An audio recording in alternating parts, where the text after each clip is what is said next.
David Noble, great to have you at the desk. Thanks, Gerard. And Stuart Dew is with us from the Gold Coast. Stewie, welcome. Thank you. All right, let's get straight to it. Were you surprised that Nick Holman was suspended? Well, given he got the free kick and the way the umpire adjudicated it, but obviously once that report comes through, we go through a process, a quick decision based on some facts and some advice, and obviously we're off to the tribunal tomorrow night. So you're his coach. Did he do anything wrong?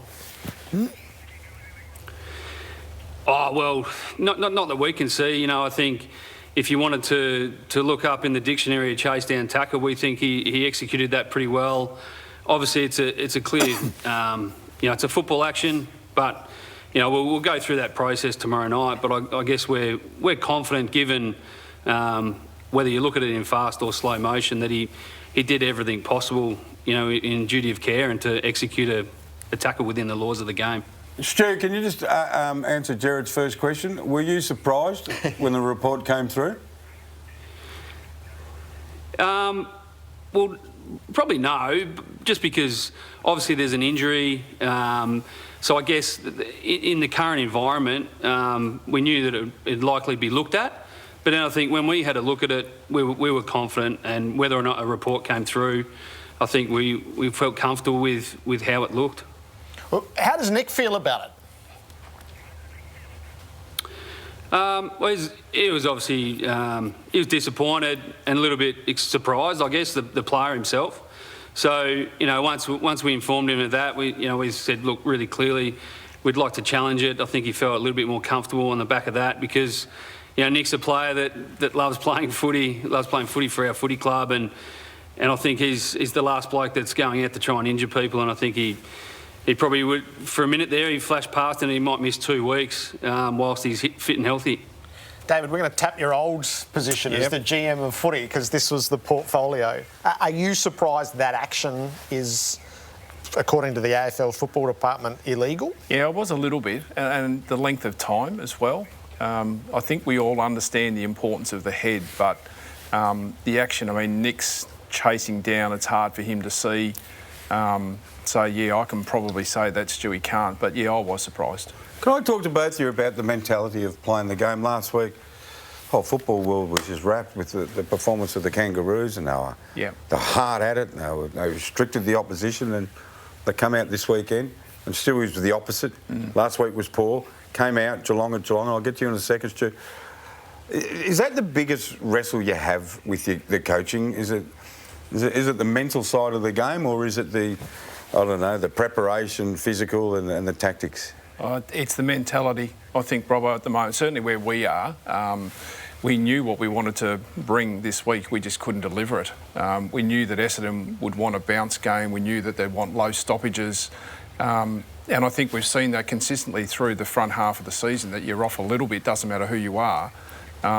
Anyone can take advantage if you're off in that mentality. Mentality drives your attitude. That's the whole aspect of, I think, as a coaching group, what we're looking for as a consistent element each and every week.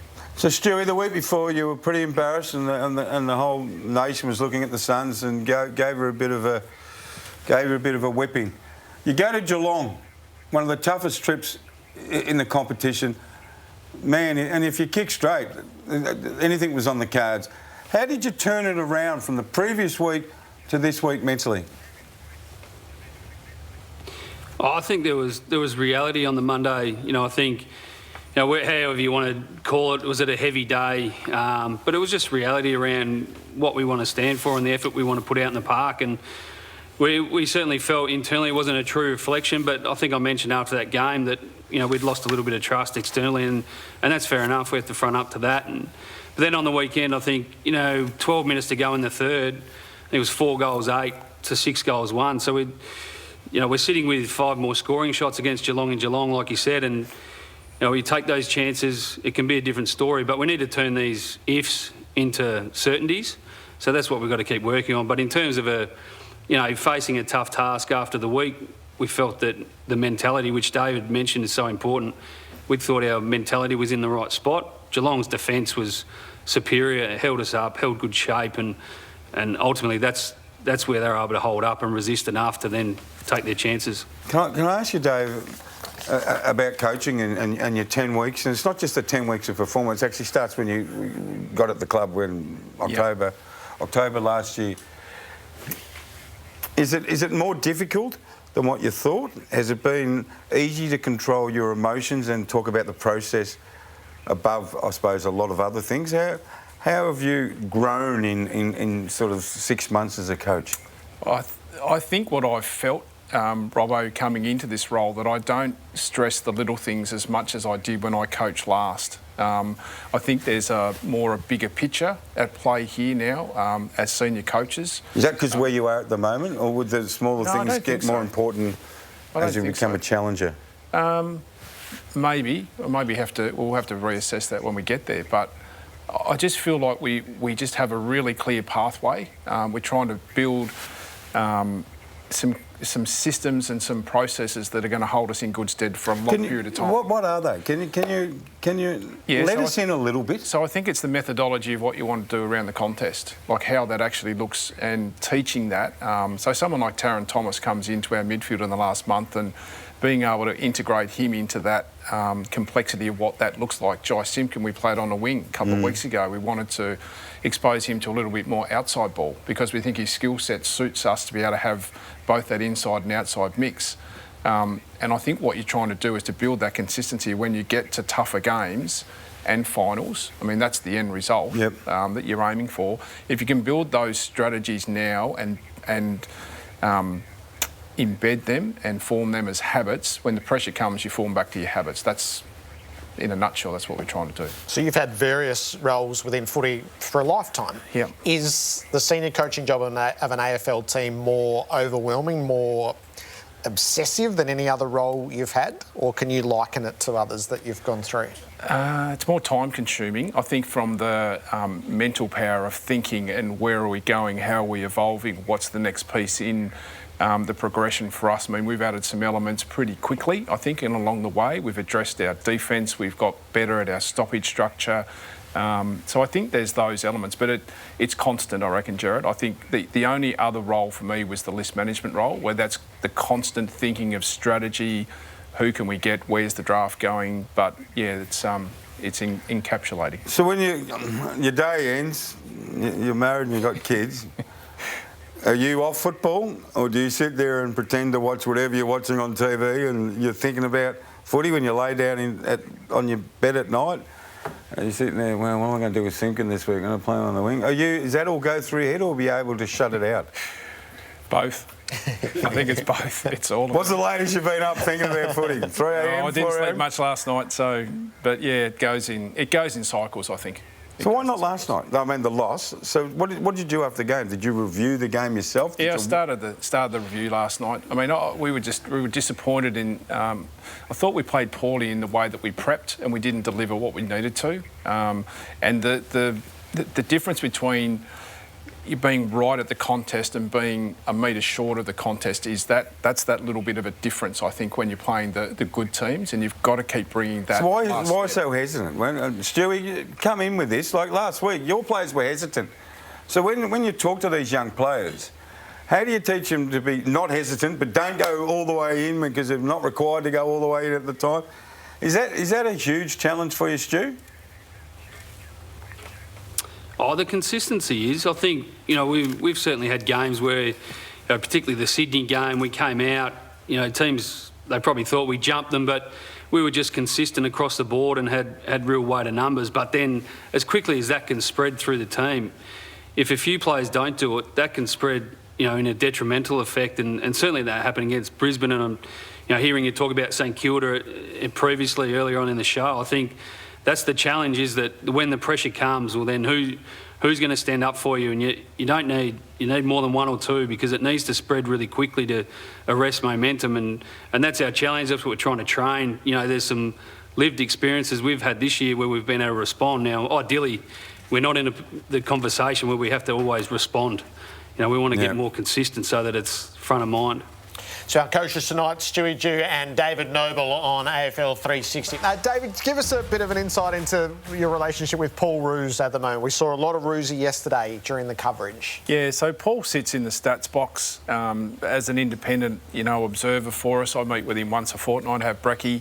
I'm able to pick his brains in regards to coaching, the methodology of coaching from that side of things. So if there's something every now and then that he throws up, he throws it at us. But what trends of the game, opposition players, your players more broader. I mean, I work with John and Heath and Geordie, they're my go-to guys. John's my, highly experienced senior assistant. So it's more broader things from Paul, and the technical aspects and the way that the group's being coached is certainly with my group of coaches. Are you glad to have him there?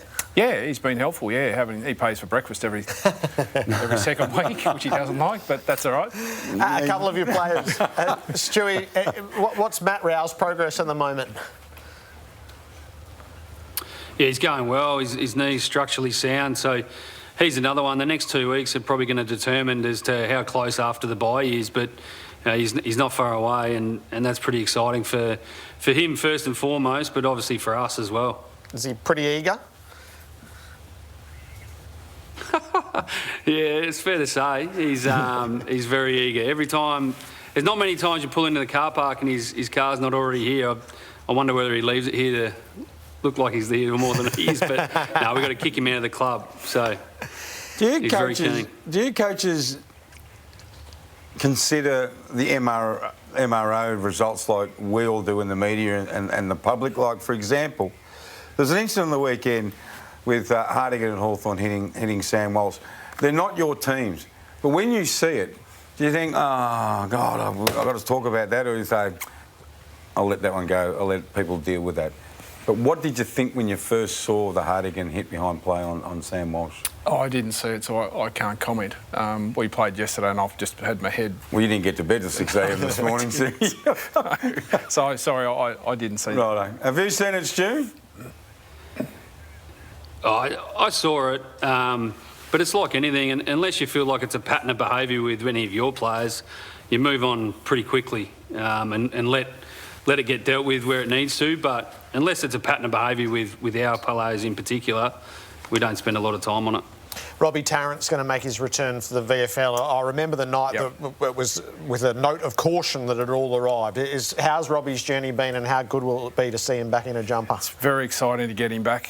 He's been training really hard the last probably month now, back to full tilt. So he's pretty keen and eager. We've been able to escalate his return a week earlier, so we give him a bit of a run this week, go into the bye, and then he's back for round 13. So that's really valuable for us. So you had that would have been an emotional journey for him for a few weeks. How did you get involved with him during that? How did you approach it? We had an early discussion on it, and certainly, with those circumstances, that's purely his personal decision and his family's. And so from that side of things with Jess, we were comfortable that he made a decision, and we're there to support him in whatever he needs. Just one question on what sort of coach are you? Are you... behind closed doors, are you an explanatory, guiding coach? David Teague on the weekend, he lost his plot for the first time, or one of the biggest times in his career. What are you like? Have you got a fuse, or do you remain 98% calm? No, I've got a fuse. Yeah. I think we all have. I'm hoping that my fuse isn't as short as what it used to be, but... Has it been tested? Cam Mooney knows I've got a short fuse, and Lenny Hayes does as well. But I think you're able to just place yourself in a better headspace, I think, the more you do it. Your jumpers for Sir Doug Nicholls round are here at the desk. So, Stewie, you're heading off to Darwin. These are beautiful jumpers. What do you know about yours? Yeah, it's obviously, designed it's a collaboration. So obviously we've got a connection to Darwin with our academy. So Trent Lee up there and local man here, Luther Cora, who's well connected to the footy club. And I think it's a great Guernsey. It's two sea turtles, which obviously are connected because both areas are close to the sea. And I think that's, for our players, we've got 6 proud Indigenous men, and we heard a little bit about their stories today. And importantly as well, watched a short video on Sir Doug Nicholls as well about him as a person and his role in society and just being a real trailblazer for his people. And I think, the contribution to the game is a fantastic weekend. So it's a special week for all clubs, and we're looking forward to it. And David, yours? Ours is pretty special. Emma McNeil, Mitch Robinson's partner, was our artist in collaboration with Jai, Jed, Kyron and Taryn. The kangaroo in the front is the strong male, supported by the two females, and the joeys represent a bit of the future. And the circle encapsulates the club as a whole, with players, families, payers, and certainly supporters. And we respect the footprints of the men that have been before us, and certainly the girls that are trailblazing a path for themselves as well. Beautiful. It'll be great to see them in action. David, great to have you here.